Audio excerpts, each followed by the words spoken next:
In this episode, I explore the emotional and physiological roots of binge eating, a pattern many of us silently struggle with. Rather than seeing it as a lack of willpower, we dive into what the body and mind are truly craving beneath the urge to overeat. We also look at how slowing down, building body awareness, and creating nourishing routines can help break the cycle. This episode is an invitation to replace guilt with compassion and understand binge eating as a call for deeper balance, not just discipline. Hope you enjoy this episode. A very warm welcome to all of you to Ayurvedic Healing and Beyond Podcast. And today's episode, we're going to discuss about binge eating. Now, if you look at the word binge, it comes from the meaning to immerse or to soak in something very deeply. But usually we associate binge eating as something which is very unhealthy, and it is unhealthy. Now, why do we have this tendency of overconsumption?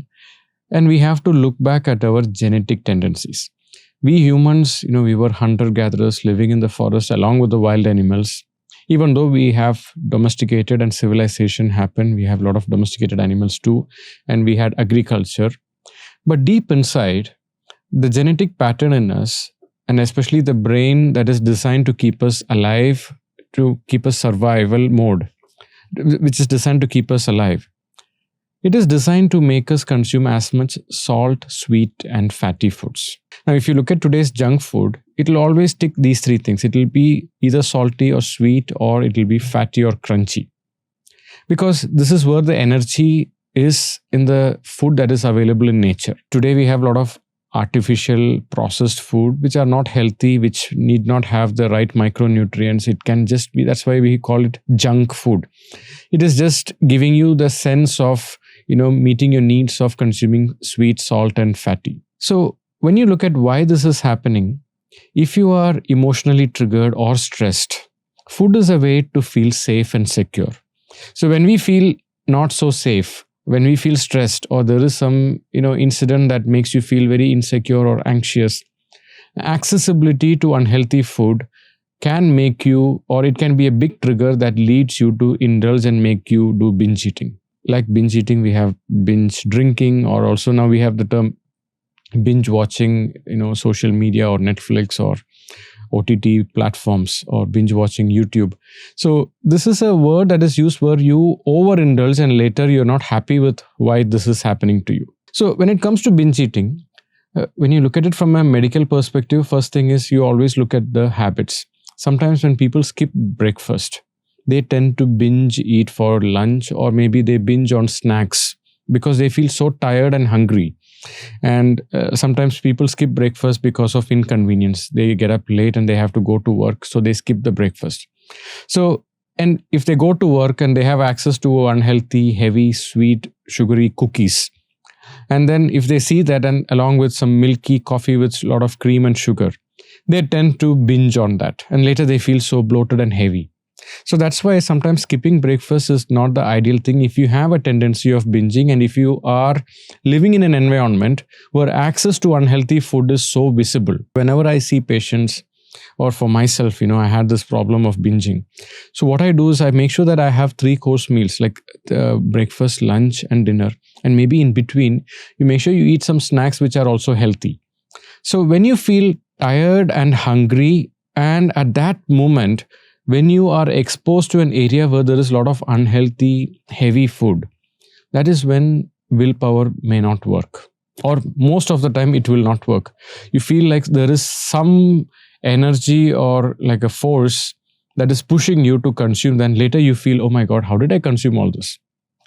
So that is one of the reasons. So I always say, if you want to avoid binging, make sure you have proper food, breakfast, lunch, and dinner, and also in between you can have healthy snacks.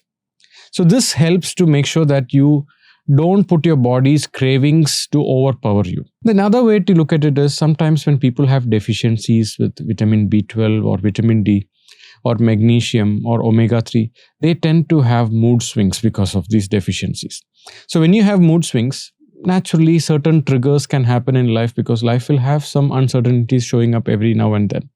So when small things start disturbing you and triggering you, and if you have access to chocolates or unhealthy food, you will end up consuming that.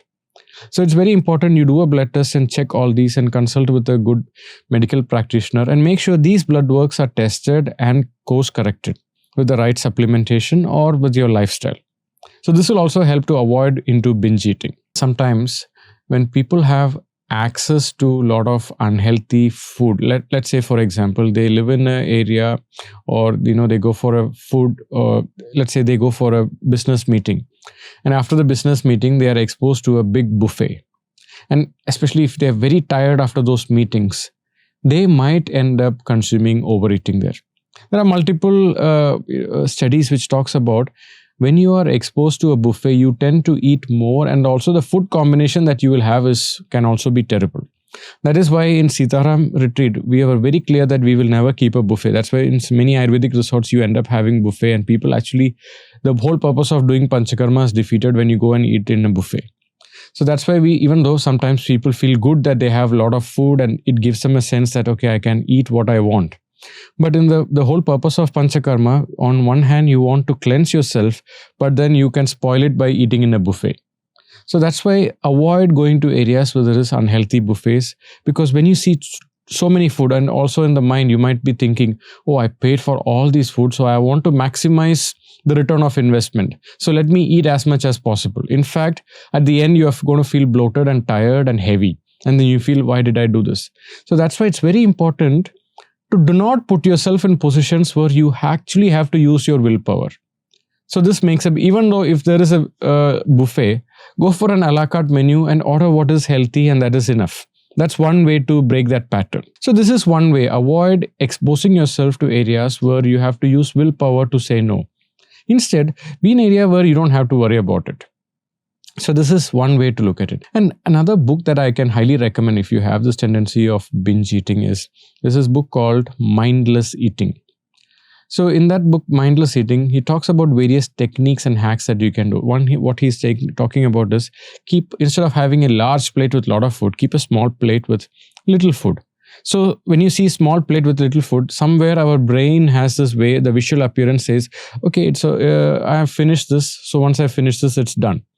Actually, if you have a lot of food with a lot of things somewhere in the childhood, depending on the way you are parented and raised up, in many cultures, they say you shouldn't waste food because people are dying without food. There is famine in a lot of other places. So that we actually use it as an opportunity to eat more, because my mother told me I should not waste food, so I have to eat more.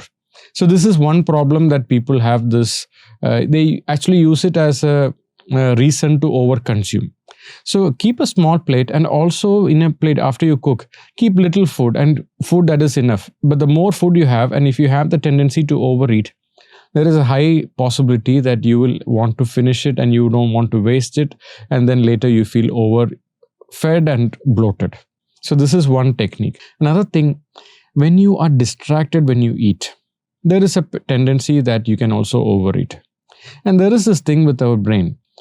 Even after eating and we are really full in our stomach, our brain will reconcile it only 20 minutes later.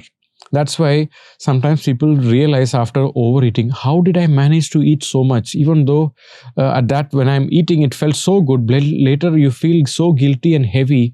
How on earth did I manage to eat so much? That's because the brain takes about 20 minutes to reconcile. So that's why it says, avoid being distracted when you eat, and eat slowly and mindfully, so that the slowness is a way to hack that late reconciliation of the brain. So it will help you to make sure that, oh, now I feel full. Now I think it's time I stop. And the best way in Ayurvedic textbooks, in Charaka Samhita it is mentioned, you should stop eating when you feel I can eat once more. It's like 80% you're full and the 20% you allow for the space so that the food digestion happens properly. So that's why it's very important. You eat slowly, and when you feel, okay, I can still have some more, at that time you stop it. There are multiple quotes, say nobody regretted eating less, but people always regretted overeating. And there's also another saying, if you love to eat a lot, eat less so you live long enough to eat a lot. That's another way to look at it. So that's why mindful eating plays an important role here. In Ayurveda, we have this concept called Prajna. Prajna means my ability to understand what is right and wrong. And that aparadha means I'm not able to follow that, even though I know what I am doing is wrong and I should stop, but somewhere I'm not able to follow my innate instruction that what I'm doing is wrong. So that inability to follow what is right, that is what we call as prajnaparada. And one of the ways to avoid falling into that trap is stop putting yourself in such environments. Make sure you do a blood test. Make sure your vitamin D, B12, magnesium, omega-3, all these are in good level so that these deficiencies don't let you go through mood swings and low energy or fatigue. Because when you're tired and having fatigue, and also if you have mental tension, exposure to unhealthy food will highly likely make you consume that and get into binging. So that is one. Second thing, learn mindfulness and excellent healthy ways to cope with stress. Uncertainties will keep coming up, but learn what are the healthy ways to do that. And make sure you eat healthy meals with good fiber, good micronutrients and macronutrients in the right intervals. When you skip for too long, and if you're tired and stressed, there is a high possibility you will end up binging. So these are the techniques that we can do. And also when you cook enough so that it is enough for your body, and at the same time expose yourself to with your visual exposure. Don't let it expose yourself to too much food that you have to use your willpower, because once or twice you will use your willpower and you will succeed. The third time you get exposed to it, you'll end up succumbing to it. Sometimes the saying, out of sight, out of mind. If you have sweet tooth, make sure your home doesn't have too much of chocolates and unhealthy food. And if you have it, then you'll have to keep fighting, oh, it is there, so I have to do that. If it is not there, it makes it much easier. So these are small hacks that you can follow. And understand, sometimes people have this stress coping mechanism. They have stress, so they overeat. And after they overeat, they feel guilty. And because that guilt leads to stress, then again they overeat. So in order to break this pattern, let go of that shame, let go of that guilt. Okay, now I overeat, it's okay.